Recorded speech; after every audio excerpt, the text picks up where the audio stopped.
Hey y'all, it's Candy. Um, so I got pretty much kind of the beginning of my book going, the first book. So, wow, it's harder work and more time consuming than I thought. But you know how people say in the end it will be all worth it and very rewarding. Well, it's like from a professed Christian perspective, I pretty much was kind of debating on whether or not to do the first book, the fiction book, because it's like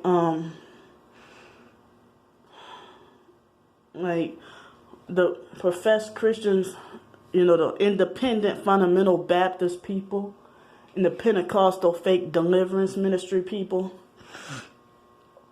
and narcissistic fake hypocritian control freaks.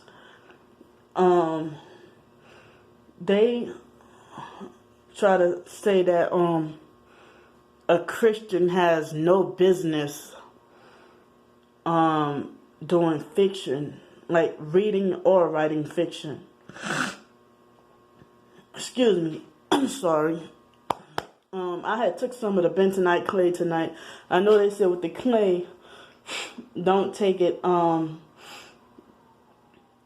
go the noise harassment all day. Ain't that many emergencies on one street. Trying to distract me. You hear it? So, I took the bentonite clay. They said you're not supposed to take it, they say you're not supposed to take the clay more than 4 weeks in a row. But as I said, whatever the clay helps me sleep, but I'm trying to take it to help with this supposed sore throat that I have. Sore throat and a lot of mucus. But it seems like I don't know if the perps are stopping me from if it's blocking me from whatever supplement I use to be effective, I'm so sorry. It seems rude, I know. But I blew my nose and stuff, and still, but I'm about to hop in hot shower. Trying to make myself have a shower that's hot, but in a way where I won't pass out, So, I guess it'll take the place of a sauna, the sauna that we've been using. So I can't use that because the school's closed down for a coronavirus thing. So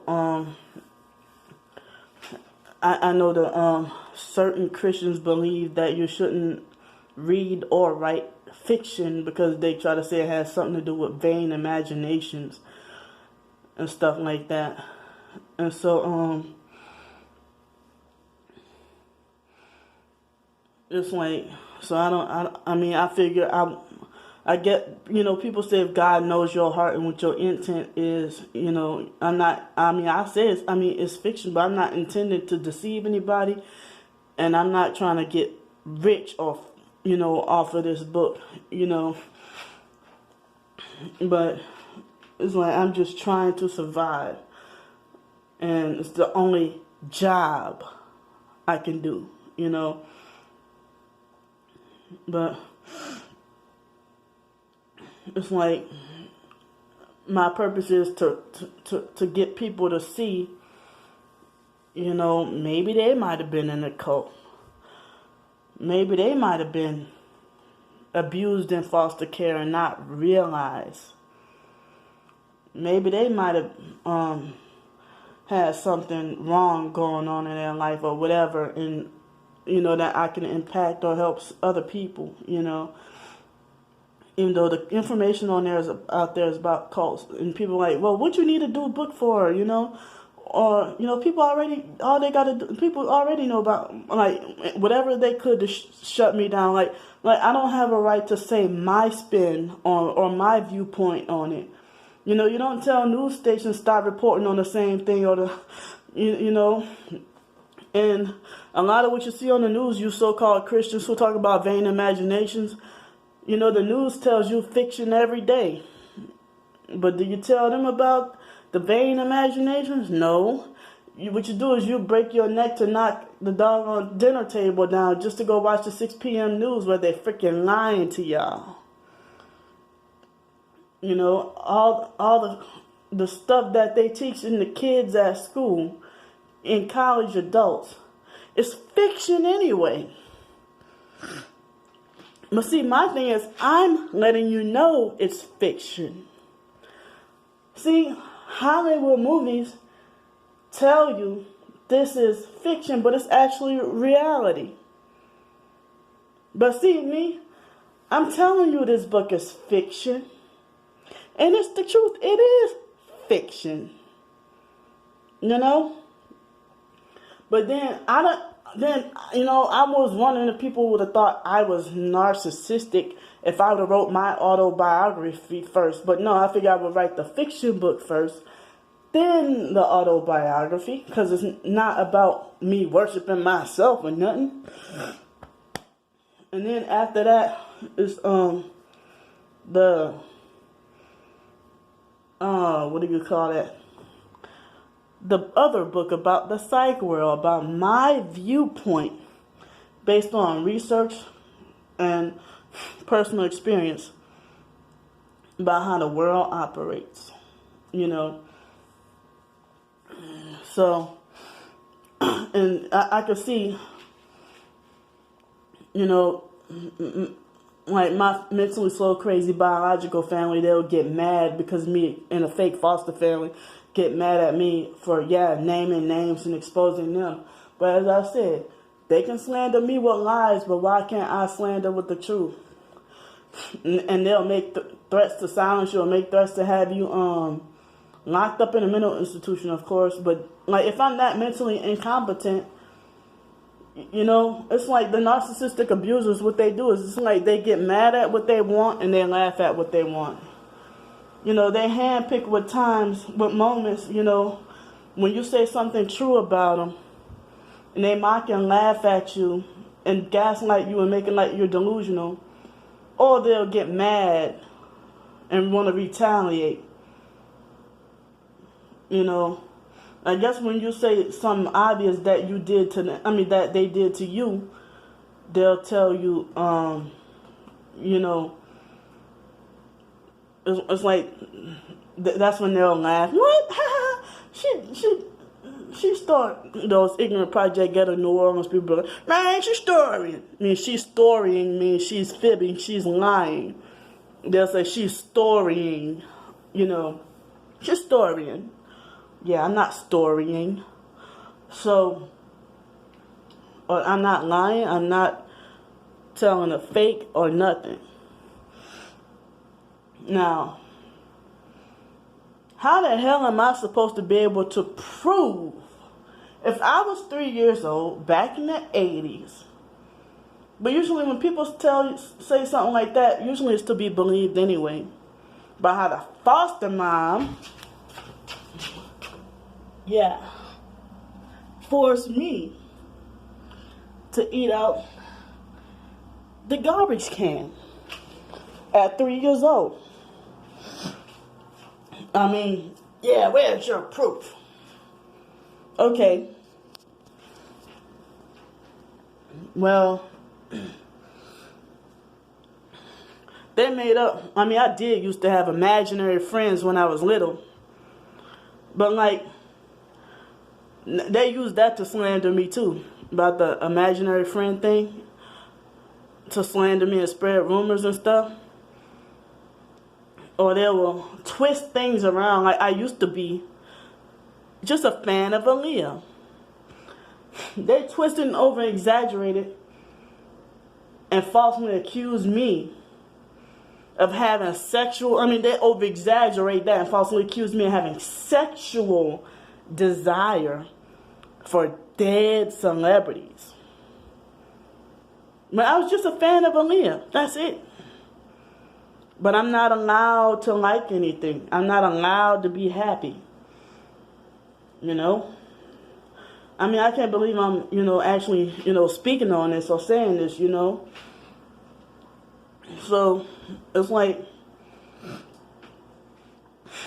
all these narcissistic control freak, whether it be family member, when they pretend to be fake, nice, foster or biological family, it seems like they want to try to pretend to be fake, nice, but order you around and tell you what to do and tell you how to live your life. Excuse me.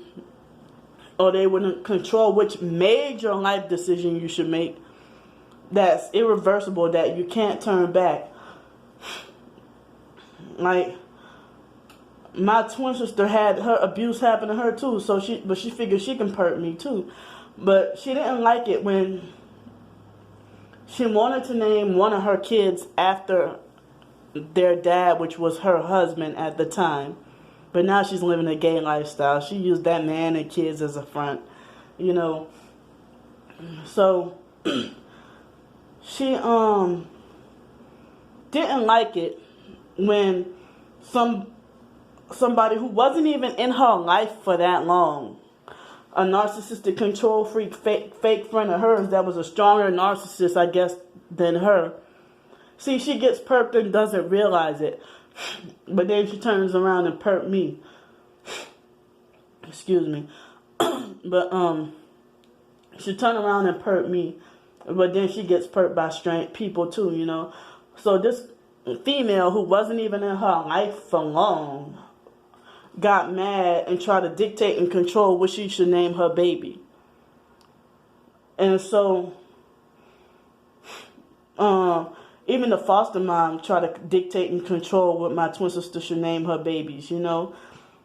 So, I mean, if my twin sister, you know, trying to make major life decisions for me, while she hate my guts, and even narcissistic control freak fake friends, which I just recently found out yesterday that whatever narcissistic control freak fake friend in your life that insists on wanting to be your friend, but then treats you like, just make you feel bad, you know, and treat you like you deserve to be, like being friendship equals punishment. Kind of find out that's a perp in your life, you know. So get this, they said that every 1 in 4 human beings on the face of this earth, or 25% of humanity, or even at least people here in America, 1 in 4 people, or 25% of humans, is a narcissist, they say.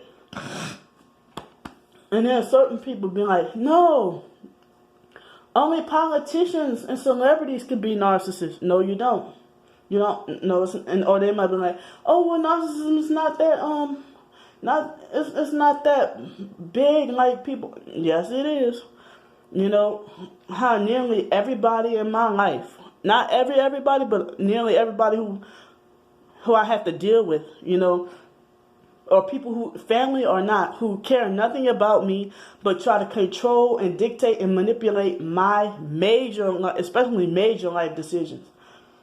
Like something that's irreversible. If they would force me to miss or cause me to miss out on something very great. Like, I mean, now I know. I mean, sometimes they done what I thought was harmful, but then not realize they done me a favor. You punish me from watching TV, well, guess what? You wonder why I'm so smart. Yeah, you done me a favor, and then you're surprised that I'm smarter than you. So, you know, in 2006, I missed out on the opportunity to get to meet Janet Jackson. But kind of find out, I guess they done me a favor because I didn't realize that the celebrities are evil anyway, you know, and devil worshippers, you know. So, it's like, say, the foster mom, not only her but other people in my life thought that they can control or dictate who I should marry, or, you know, block or prevent me from being married, period. Or try to control who I should date, but yet they're not in my life anymore. People, when I was in college, try to dictate, and people who are not in my life anymore, who care nothing about me, who thought that they can dictate and control what I should major in college. People who I haven't contacted in years. And then if I do see them on social media or in person or something, they would get hateful and block me, or they would treat me like as if my presence is not welcome, or like they never know who I was or anything like that, or mock and laugh at me for being retarded. You know, so I know I rambled on and I talked, but I ain't gonna shut up. So, I'll see y'all later.